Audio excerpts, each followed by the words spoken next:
টানা 10 দিন ধরে চলছিল এই আন্দোলন। কর্মসূচির বেশিরভাগ ছিল এই কেন্দ্রীয় শহীদ মিনার ঘিরে, তবে এর মধ্যে সচিবালয় কিংবা প্রধান উপদেষ্টার বাসভবন ঘেরাওয়েরও হুঁশিয়ারি। মঙ্গলবারের এই দুপুরকে বলা যায় শিক্ষকদের দিন। সকাল থেকেই ছিল গুঞ্জন। দুপুর 1টার দিকে সচিবালয় থেকে খবর এলো শিক্ষকদের বেতনের 15% বাড়ি ভাড়ার দাবি মেনে নিয়েছে সরকার। তবে সংকট বিবেচনায় তা বাস্তবায়ন হবে 2 ধাপে। এই অর্থ বছরে 7.5, পরের বছরে বাকিটা। প্রজ্ঞাপন জারিও শিগগিরই।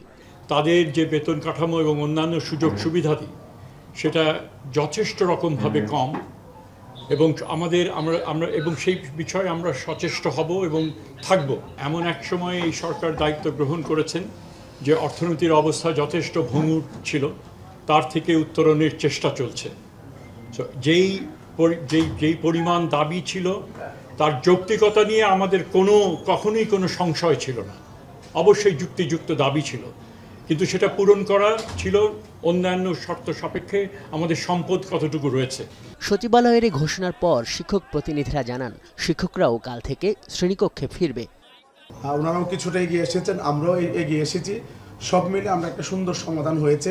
আগামীকালকে থেকে আমাদের শ্রেণীকক্ষে ফিরে যাবো ইনশাল্লাহ। যদিও নেতৃত্ব পর্যায় থেকে এই ঘোষণায় দ্বিধা দেখা যায় শহীদ মিনারে। তারা কেউ বলছেন এবারে ওঠা উচিত, কেউ আবার বাকিটুকু এখনই নিশ্চিত করার পক্ষে। বিগত দিনগুলোর মতো আজও কেন্দ্রীয় শহীদ মিনারে শিক্ষকদের এই আন্দোলনে সংহতি জানাতে দেখা গেছে এনসিপি সহ রাজনৈতিক দলের নেতাদের। গণবিরোধী অবস্থান নিয়ে আজহার লিমন, এখন, ঢাকা।